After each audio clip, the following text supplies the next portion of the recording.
Hello friends, நேற்று நான் ஒரு கேள்வி கேட்டிருந்தேன் இல்லையா?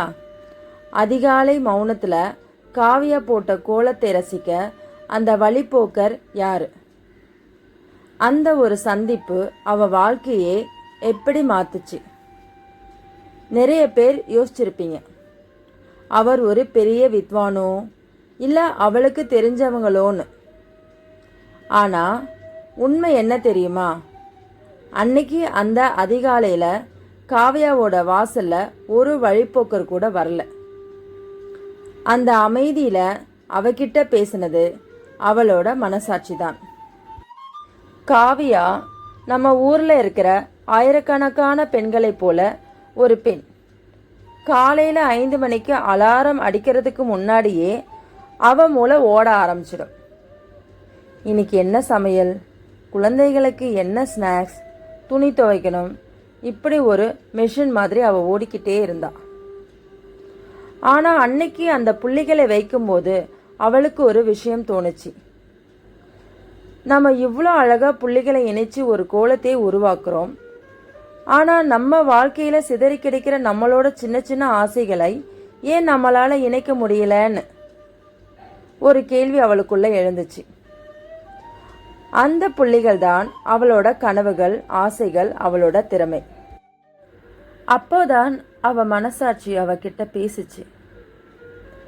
காவியா, மற்றவங்களுக்காக ஓடுறது தப்பில்லை, ஆனா உனக்காக நீ எப்போ ஓட போற?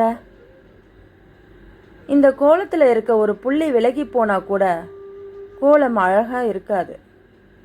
அதே மாதிரி தான் உன் வாழ்க்கையில உன் ஆசைகளை நீ தொலைச்சிட்டு வாழ்ந்தா அந்த வாழ்க்கை முழுமையா இருக்காதுன்னு சொல்லுச்சு. அன்னைக்கு தான் காவியா ஒரு முடிவெடுத்தா. வீட்டு வேலைகளுக்கு நடுவில் தனக்கென ஒரு அரை மணி நேரம் ஒதுக்க ஆரம்பிச்சா. தனக்கு பிடிச்ச விஷயங்களை செய்ய ஆரம்பிச்சா.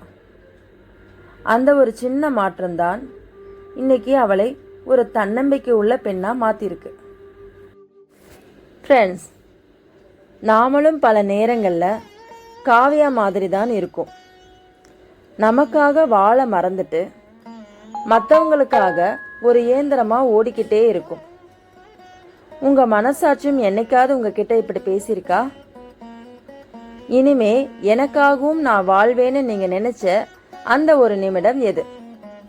அதை கமெண்ட்ல சொல்லுங்க. ஏன்னா உங்கள் வாழ்க்கையில் மாற்றம் வரணும்னா அது உங்கள் வீட்டு வாசலிலிருந்து தான் ஆரம்பிக்கணும். இந்த கதை உங்களுக்கு பிடிச்சிருந்தா ஒரு லைக் பண்ணுங்க. உங்கள் வாழ்க்கையிலும் இப்படி ஒரு மனசாட்சி சொன்ன மாற்றத்தை மற்றவங்களுக்கு ஷேர் பண்ணுங்க. நாளைக்கு இன்னும் ஒரு அழகான விஷயத்தோட உங்களை சந்திக்கிறேன்.